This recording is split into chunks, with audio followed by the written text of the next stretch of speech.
So this is where we're going to read in the data set from the exercise we did in class where we were looking at mobile phone churn. There's about 8,000 records here. So I'm going to press Start Assisted Modeling. So this is where it just explains what's going on. So I'm going to click Start Building. And the first thing it does is it asks me to select what my target is. So I'm going to select Turn. And based on the data, it's figured out that's classification as opposed to regression. So I'll go next. I cannot change my mind.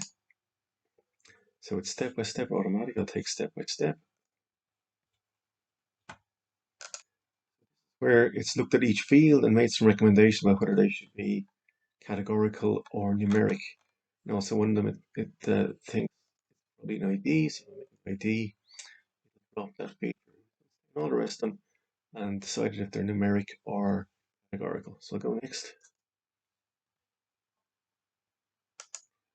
So it's at step 4 here now where it's looking for missing values. You can see that occupation is missing 73%, and region type is missing 47.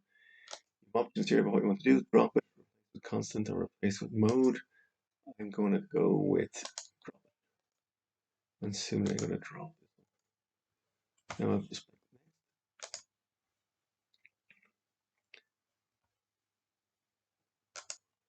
so here is where it's me to select the features. It's done a correlation analysis and said this one's very weak, so it's off.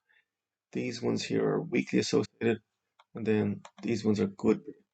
I'm going to actually remove the weakly associated ones.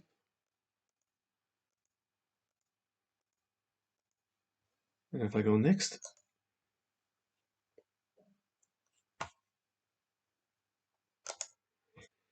it presents me with 4 options: decision tree, logistic regression, random forest, XGBoost. I'll take them all and run.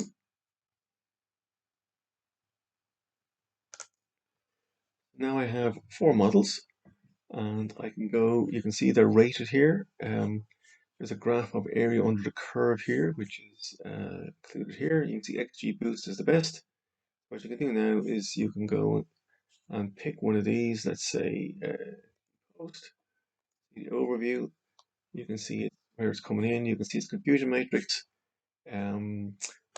Interpretation, it tells you what it's figured out as being the key things, and then a summary of the configuration is here. And for various interpretation, you can see call minutes change percent is the top one. And interesting, random forest is picked one, which is average over bundle minutes as the top one. Regression is the same. Decision tree is with the boost. And if I go with XGBoost again, you can see here's the features I thought were negligible. Similarly for random forest, the negligible features here.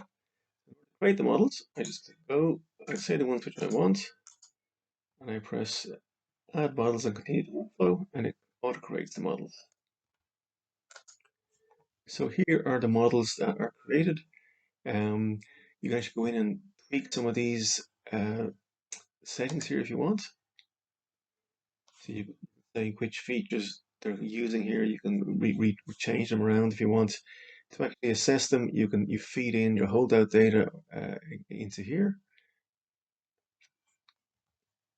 and that's it. So this took maybe 8 minutes. The timing here is showing only 4, but that was because I paused a few times when I was thinking. I'm running this on a quite old machine with 4 gigabytes of memory.